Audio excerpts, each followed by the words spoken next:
Before we continue, please be aware that this video is based solely on publicly available information, including court documents and verified news reports. All details presented are factual and derived from credible sources. Now let's return to the discussion. Imagine waking up one morning, completely ordinary, completely yourself.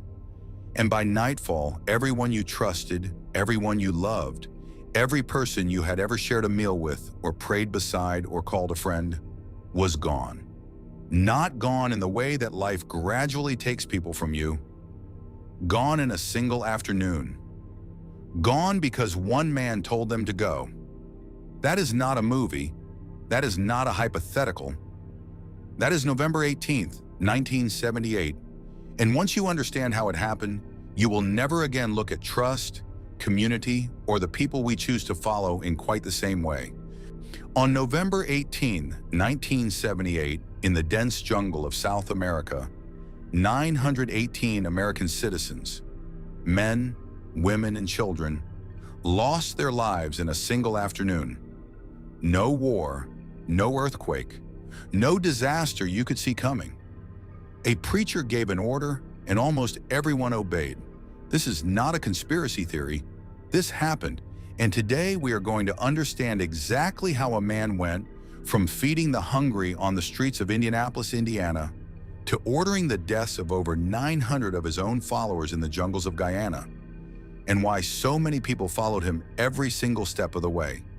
His name was Jim Jones, and before he became the most infamous cult leader in American history, he was celebrated, decorated, and praised by some of the most powerful people in the United States government. He was photographed with politicians, and he was given awards by mayors. He shared stages with presidential candidates. The people who followed him were not foolish. They were not weak. They were searching for something that almost every human being on earth searches for. A place to belong, a community that actually lived its values, and a leader who seemed to mean every word he said. That is what makes this story so deeply important. And that is why, 46 years later, it is still not fully understood. So here is what we are going to unpack over the next hour. How does a man with no formal theological training, born into poverty in rural Indiana during the Great Depression, rise to command the absolute devotion of over 1,000 American citizens, doctors, teachers, social workers, grandmothers, children, and then lead them to their deaths in the South American jungle? Well, how do you build the kind of trust that makes ordinary people willing to give up their homes, their savings, their families, and ultimately their lives? And perhaps most troubling of all, were the people of Jonestown willing participants? Or were they trapped, controlled, threatened, and given no way out by the time they understood what was really happening?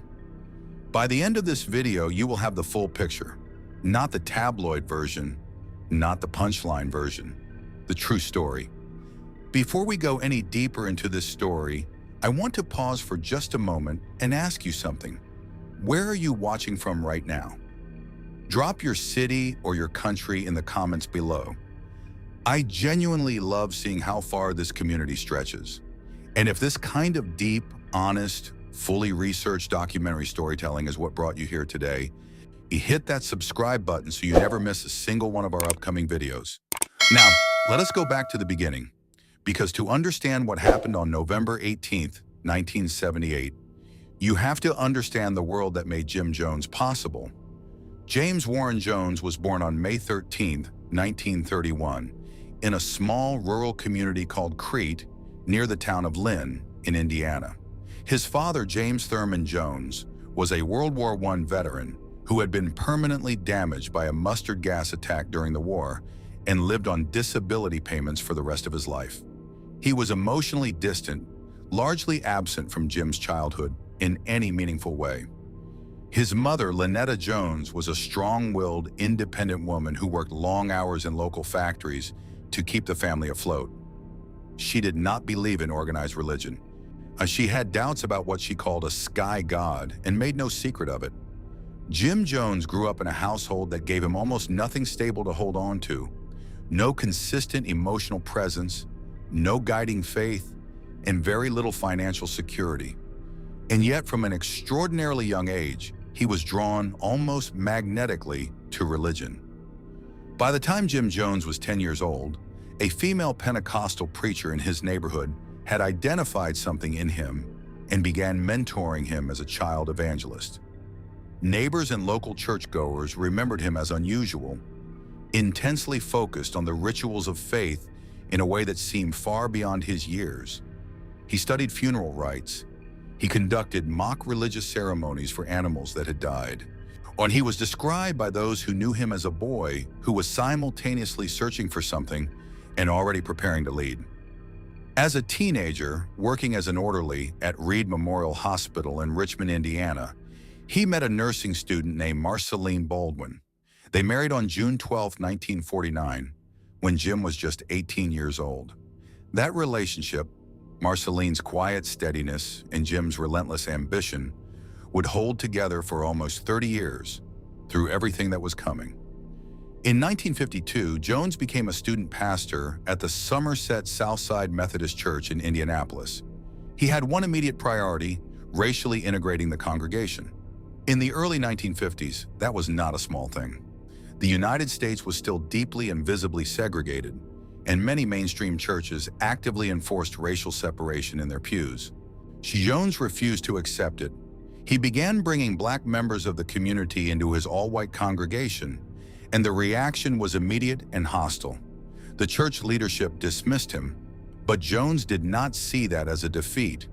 He saw it as confirmation that he was doing exactly what he was supposed to be doing. 2 years later, in 1954, he founded his own congregation in a rented space in Indianapolis, which he initially called Community Unity Church. By 1955, he had moved it to a new building and renamed it Wings of Deliverance. And then later that same year, he gave it the name that would eventually become known across the entire world: the People's Temple. What Jones built in Indianapolis in the mid to late 1950s was genuinely remarkable by the standards of the era. In a racially divided American city, he was operating a fully integrated congregation at a time when that act alone carried real personal risk. Strangers spat on his wife Marceline when she walked through their neighborhood with their multiracial family. Letters arrived at their home threatening the lives of their adopted children, and yet Jones did not back down. He opened a soup kitchen that served nearly 3,000 meals every single month. He ran homes for the elderly and the mentally ill. He established free nursing care for people who could not afford doctors.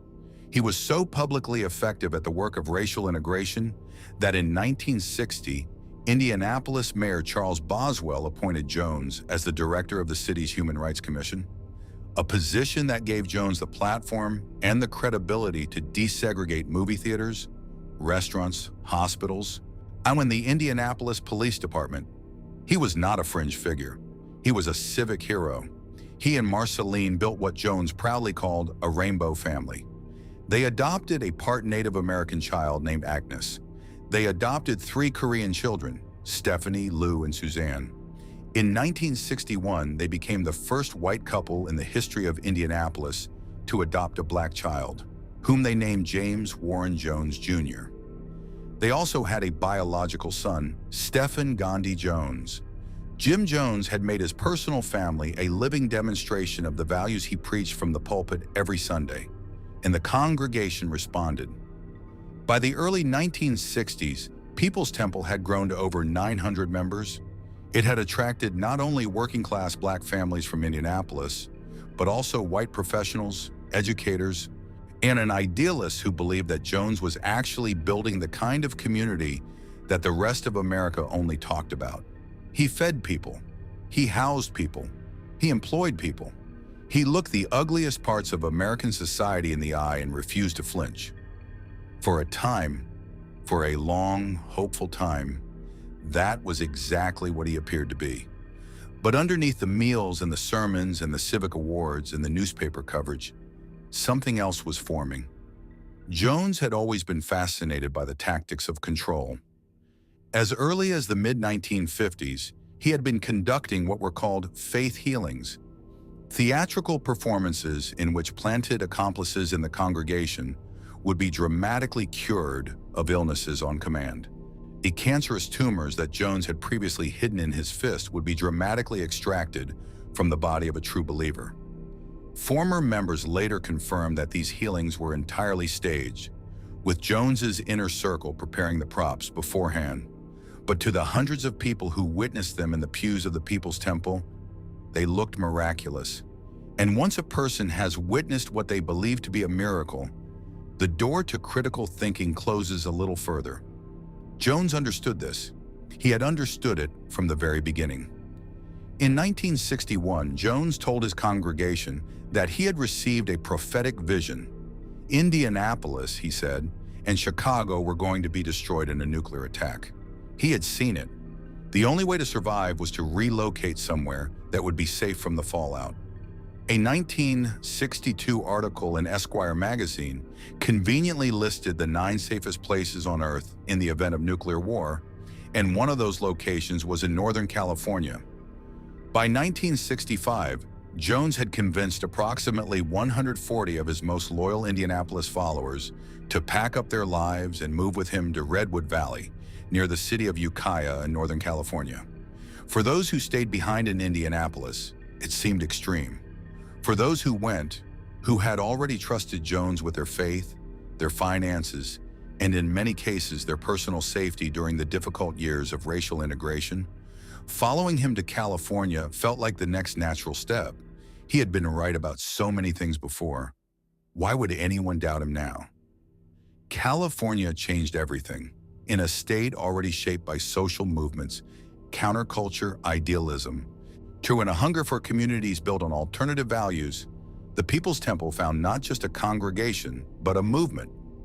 Jones established new branches in San Francisco and Los Angeles in the early 1970s, and the membership exploded. By the mid-1970s, the People's Temple was claiming as many as 20,000 members, though researchers believe the actual active membership was closer to 3,000 to 5,000. But the political influence was real and growing. San Francisco Mayor George Moscone appointed Jones to chair the city's Housing Commission in 1976. Governor Jerry Brown of California praised him publicly. Vice presidential candidate Walter Mondale met with Jones privately on his campaign plane days before the 1976 presidential election and spoke positively about the temple afterward. First Lady Rosalind Carter met with Jones on multiple occasions and corresponded with him personally. When Rosalind Carter attended the opening of the People's Temple's new San Francisco headquarters, Jim Jones received louder applause than she did. But by 1977, cracks were appearing that Jim Jones could no longer paper over. A series of former temple members had begun speaking to journalists, and New West magazine was preparing an expose that would describe physical abuse within the congregation, financial exploitation, and sessions in which members were publicly humiliated in front of the group as loyalty tests. The allegations were not coming from enemies of the church. They were coming from people who had given years of their lives to the People's Temple and had finally found the courage to say out loud what they had seen. Jones knew the article was coming before it was published, and rather than face the scrutiny, he made a decision that would seal the fate of everyone around him.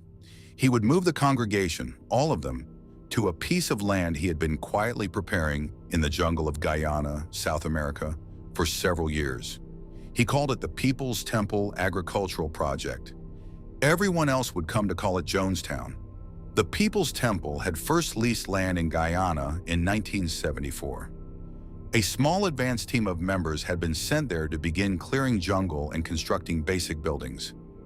Jones described it to his congregation as the Promised Land, a socialist utopia where they would grow their own food, govern themselves by their own values, and live completely free from the racism and oppression of the United States government.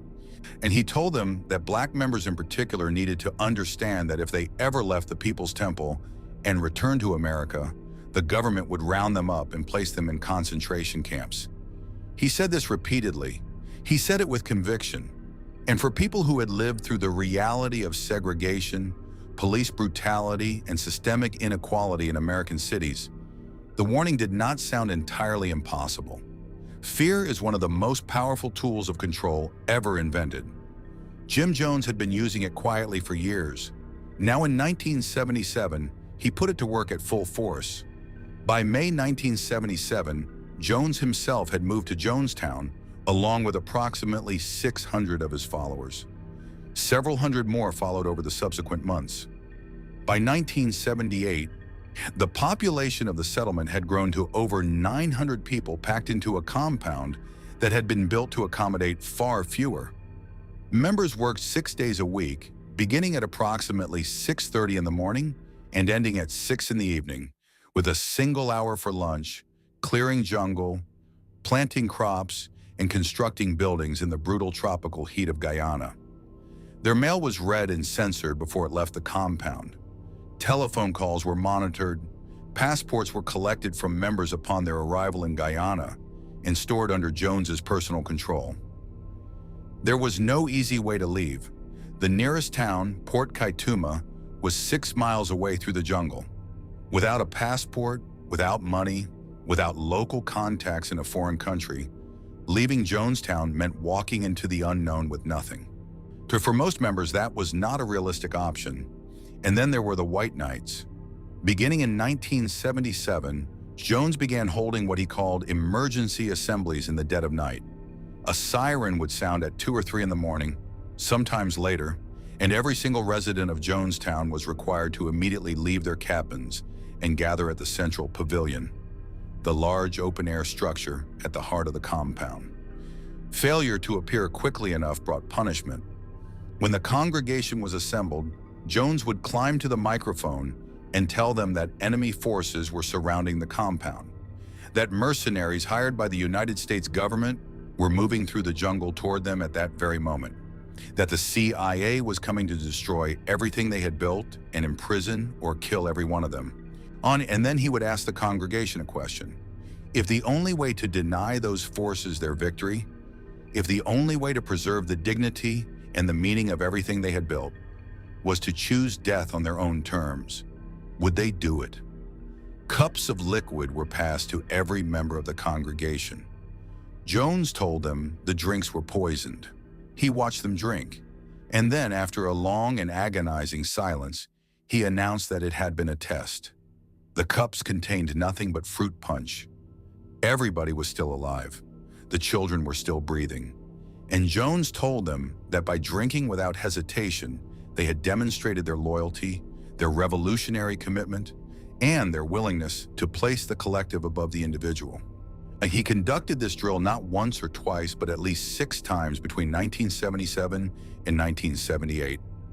Each repetition made the act feel more familiar. Each rehearsal eroded a little more of the psychological resistance that stands between a person and the unthinkable.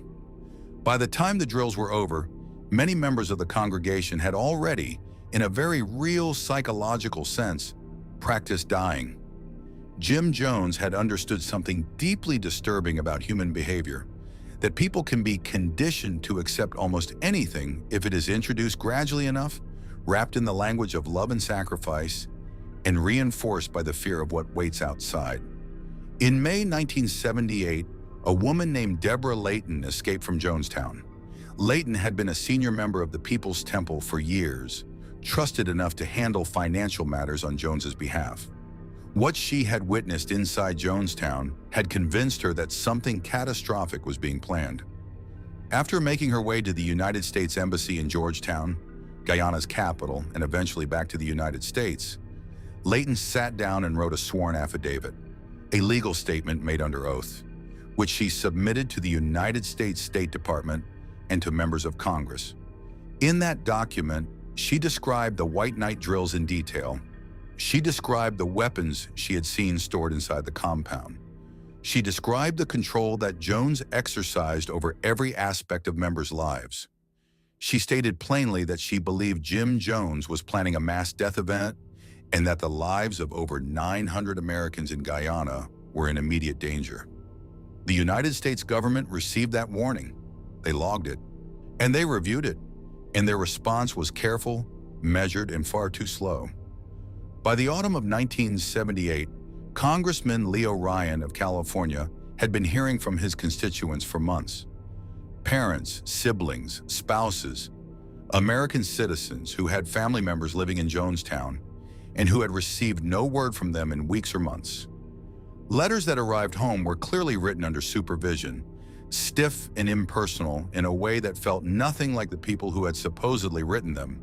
And after reading Deborah Layton's affidavit and reviewing the growing file of complaints from the concerned relatives group, a collection of family members organized specifically to draw government attention to Jonestown, Leo Ryan decided that he was going to go to Guyana himself. He was going to walk into Jonestown with cameras and journalists and the authority of the United States Congress, and he was going to look Jim Jones in the eye and find out what was really happening to those 900 Americans in the jungle. Leo Ryan was 53 years old and a Democrat from San Mateo County, California. He was known in Congress as someone who took on difficult assignments, including a period in which he had personally gone undercover inside Folsom State Prison to investigate conditions there. He was not easily frightened, and he was not easily deterred. On November 14, 1978, Ryan flew to Guyana with a delegation that included government officials, a group of journalists and television crew members from NBC News, including cameraman Bob Brown, and approximately a dozen members of the concerned relatives group who had family inside Jonestown. Jones initially refused to allow Ryan's delegation to visit the compound at all. It took several days of negotiation before Jones agreed to permit a limited visit, and even then, the terms were carefully controlled. Jones would decide who Ryan could speak to. Jones would determine what the journalists could film. This was, from the very beginning, Jim Jones attempting to run one final performance for an audience he could no longer fully control. On the evening of November 17, 1978, Congressman Ryan and his delegation arrived at Jonestown. What greeted them was nothing like what they had expected based on the affidavits and the testimony of defectors. The compound had been transformed for their visit. Music was playing. Tables were set with food. Members of the congregation smiled and laughed and danced and told the journalists that they were happy, that they had chosen to be here, that they had no desire to return to the United States. Jim Jones himself appeared in front of the cameras, looking calm and composed. He gave interviews. He allowed Ryan to address the congregation. At one point, Ryan stood before the assembled residents of Jonestown and told them honestly that, based on what he had seen that evening, many people there appeared to be living in a way that they had chosen. The congregation cheered. It looked for one night so as though the entire story might end with a simple misunderstanding, as though the world had worried for nothing. But that night, notes were being passed, folded into handshakes, tucked under dinner plates, hidden inside pieces of clothing. Members of the congregation were slipping pieces of paper to journalists and to Ryan's aides with the same message written on each one. "We want to leave." One of the first notes was passed to NBC correspondent Don Harris by a Temple member named Vernon Gosney. It simply read, "Please, please, please get us out of here." By the morning of November 18, the number of people who had quietly communicated their desire to leave Jonestown with Ryan's group had grown to more than 30. And Jim Jones, who had operatives watching every corner of the compound, knew exactly what was happening. He understood with complete clarity that if those people boarded planes with a sitting United States congressman and returned to American soil to give their testimonies freely, the People's Temple was over. Jonestown was over, and Jim Jones was finished. The morning of November 18, 1978, was tense in a way that no one in the delegation had experienced on the previous evening. Jones called Ryan into a meeting and accused him of trying to destroy everything the community had built. Ryan remained measured. He told Jones that anyone who wished to leave had a legal right to do so, and that he intended to take anyone who wanted to go with him back to the airstrip at Port Kaituma, where 2 small planes were waiting. By the time Ryan's group and the defectors boarded trucks heading toward the airstrip, the group of people leaving Jonestown numbered somewhere between 15 and 20, along with Ryan, his congressional aide Jackie Speyer, the journalists, and the members of the concerned relatives group. One member of the congregation, a man named Don Sly, approached Ryan as the trucks were being loaded and produced a knife, which he held to Ryan's throat. Ryan was not harmed. The knife was taken away. The group continued to the airstrip. But the calm of the previous evening had shattered completely. At the Port Kaituma airstrip, the two waiting planes were not large enough to carry everyone in a single trip. The group began sorting themselves between the aircraft, cramped and nervous, some of the defectors visibly shaking, some of the children crying.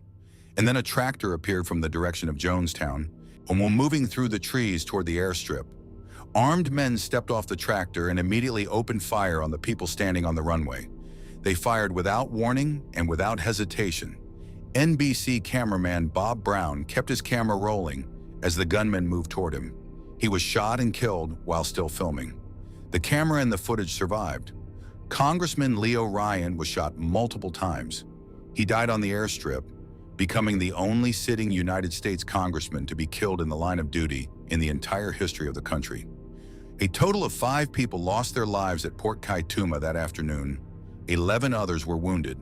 The surviving members of the delegation and the defectors, who were still alive, scattered into the surrounding jungle and hid through the night, unable to reach anyone, unsure whether rescue was coming, and completely unaware of what was beginning back at the compound they had just left behind.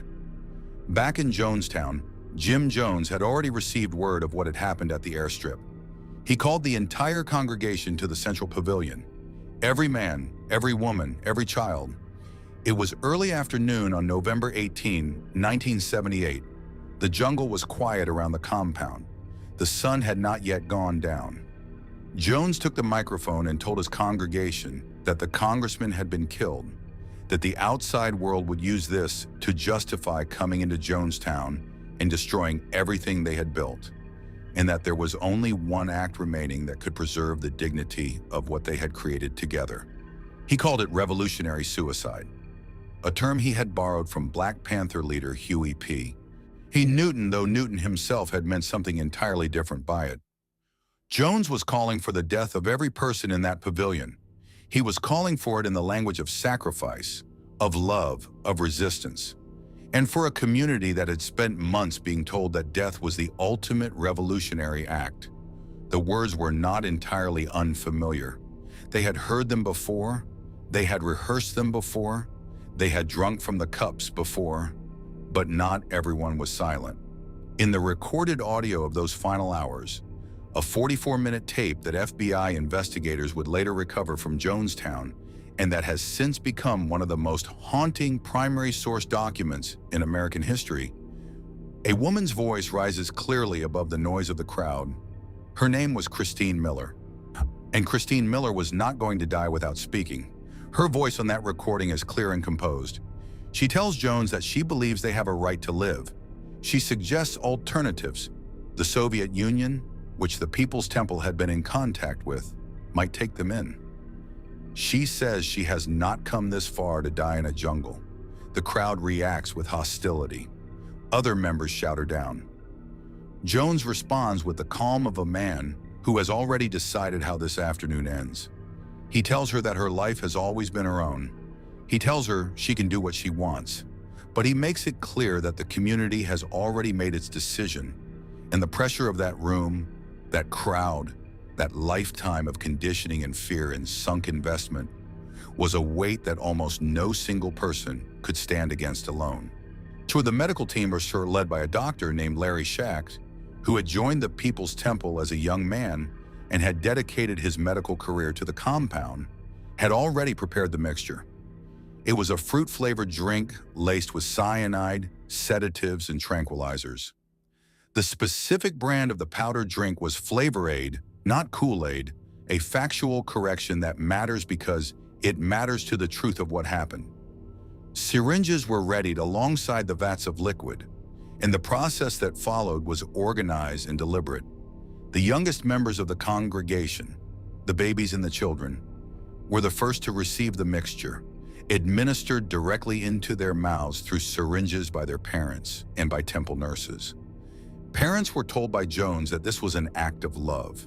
That they were protecting their children from the violence and persecution that was coming, that they were choosing the manner and the dignity of their children's departure from a world that had never fully accepted them. Over 300 of the 918 people who died at Jonestown that afternoon were children. 300 children. After the children received the mixture, adults began to line up. Some drank willingly, some hesitated and were physically restrained. Some were injected with needles when they tried to resist or flee. Armed guards who had been positioned around the perimeter of the pavilion had been ordered to shoot anyone who attempted to run. Several survivors who escaped by hiding among the bodies or slipping into the surrounding jungle in those chaotic final minutes later described the sounds of the afternoon, the crying that gradually slowed and stopped, the voices on the loudspeaker, the guards moving through the crowd, and Jim Jones's voice speaking over everything, urging his congregation to stop crying, to meet their end with dignity, to understand that what they were doing was an act of defiance against a world that had tried to destroy them. The voice on the recording grows slower and more slurred as the afternoon progresses. By the end, it is barely coherent. Jim Jones was found dead with a gunshot wound to the head. Whether that wound was self-inflicted or delivered by a trusted aide was never definitively established by investigators. When Guyanese soldiers and officials arrived at the Jonestown compound on the morning of November 19, 1978, they found 909 people dead, lying across the pavilion and in the surrounding grounds, many of them with their arms wrapped around one another as though in a final embrace. Officials also discovered a cache of firearms, hundreds of passports stacked together in piles, and 500,000 United States dollars in cash. Millions more had reportedly been deposited in overseas bank accounts that investigators never fully traced. The People's Temple was declared bankrupt before the end of 1978.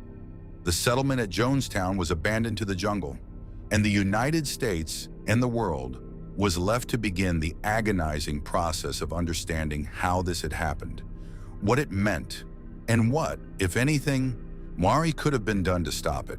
The death toll, 918 people in total, counting the 5 killed at Port Kaituma, made November 18, 1978, the largest single loss of American civilian life in a non-natural disaster event in the entire history of the United States up to that point.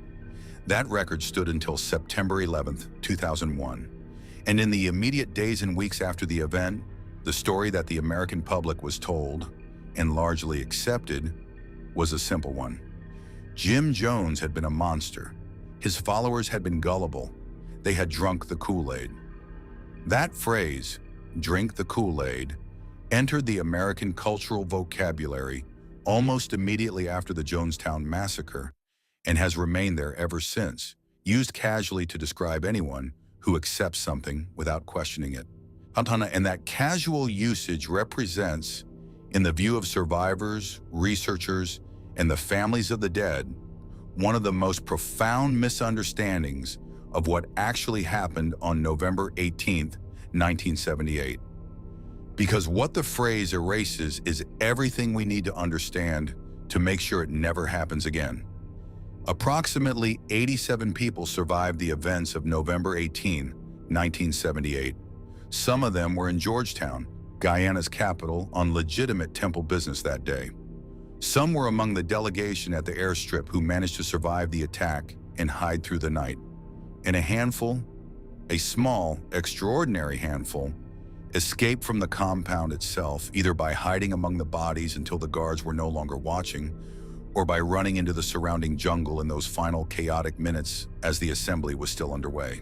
One of those survivors was a man named Odell Rhodes. Rhodes had gone to the medical building earlier that afternoon on what he thought was a routine errand. By the time he returned to the pavilion, the assembly was already underway and people were already dying. He managed to escape into the jungle and made his way to safety.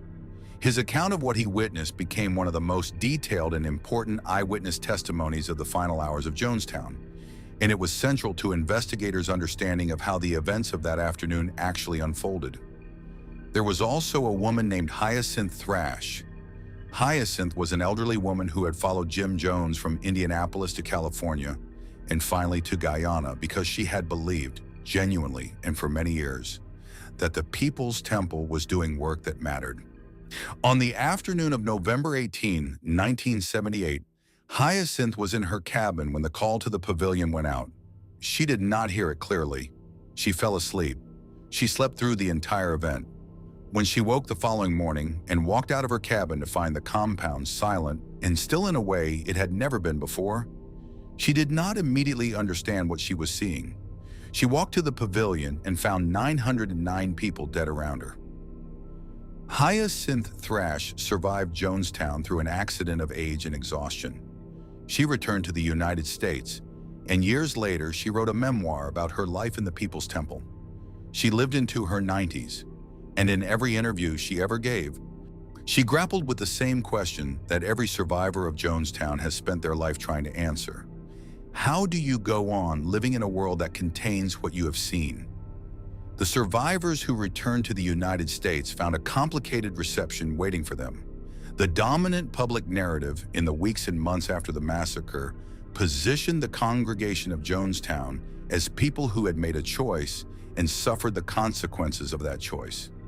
As if trusting a preacher and believing in a community and following a man who had been praised by mayors and governors and first ladies was somehow a sign of a personal failing that the dead should have corrected before it was too late. Several survivors spent years or even decades in silence, unable to speak publicly about their experiences because the cultural response they anticipated and often received was not compassion, but a version of blame. You should have seen it. You should have known. You should have left. As if leaving a community in a foreign country with no passport, no money, no legal status, and a leadership that had explicitly told you that walking away meant dying at the hands of enemies on the outside, as if that was simply a matter of packing a suitcase and buying a flight home. The bodies of the Jonestown dead were returned to the United States over a period of weeks. Many of them were unclaimed, not because their families did not want them, but because the scale of the event had overwhelmed the capacity of everyone involved, and because identification in the days before widespread DNA testing was an extraordinarily difficult process. Hundreds of the victims were buried in a mass grave in Oakland, California, at the Evergreen Cemetery. For years, or not for more than 2 decades, many of those graves sat without individual headstones, without names, without dates, without any marker that said, this was a person, this person had a life, this person was loved. It was not until the late 1990s and early 2000s that community efforts, fundraising, and the advocacy of survivors and family members finally resulted in proper individual headstones being placed for the Jonestown dead. 25 years after they were buried, a quarter of a century before the world was willing to give them back their names. And then there is the matter of accountability. To Deborah Layton's affidavit, the sworn statement warning the United States government that a mass death event was being planned at Jonestown, was submitted to the State Department in June of 1978, 5 months before the massacre. The concerned relatives group had been filing complaints, petitions, and formal requests for government intervention for over a year before Congressman Ryan flew to Guyana. Multiple former members had provided documented evidence of human rights violations inside Jonestown. The system received those warnings. The system processed them. The system moved too slowly to act on them. Congressional investigations in the months following the massacre examined the State Department's handling of the Jonestown situation and found significant failures in the way that those warnings had been assessed and escalated. No one was formally held accountable for those failures. The only person tried and convicted in the United States in connection with the events of November 18th was a temple member named Larry Layton, who fired a weapon at Ryan's group at the airstrip. He was convicted of murder and conspiracy in 1986 and sentenced to life in prison. He was granted parole in 2020. The congregation of the People's Temple has been discussed, debated, studied, and, far too often, dismissed for 46 years. Scholars of coercive control and cult psychology have spent those decades trying to explain, in language that the rest of us can actually use, what it is that Jim Jones did, and more importantly, why it worked. What they have found is that Jones did not use magic.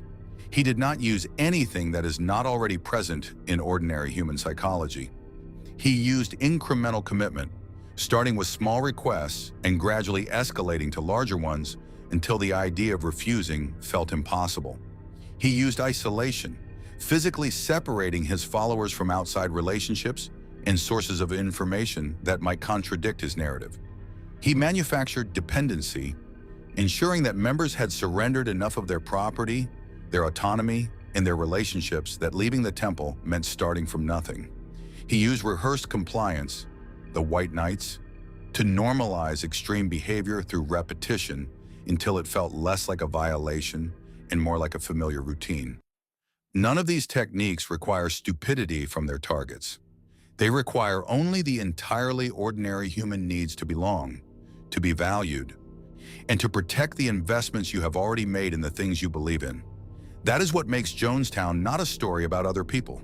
That is what makes it a story about all of us. The congregation of the People's Temple was overwhelmingly Black and working class.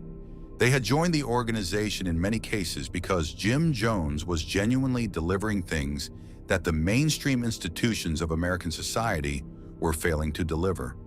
Integrated community, social services, a sense of dignity and purpose in a country that had historically offered Black Americans very little of any of those things. The researchers and writers who have done the most serious work on Jonestown in the decades since 1978 have been consistent in their insistence that understanding why people follow Jim Jones is not the same as excusing what Jones did. It is, in fact, the opposite. Understanding why they followed him is the only way to take their lives seriously as the lives of full, complicated, intelligent human beings who deserve better from the institutions that were supposed to protect them, and who deserve better from the man they had trusted with everything they had. The people of Jonestown were not weak, they were failed. There is a profound difference between those two things, and the families of the dead have been asking us to understand that difference for a very long time.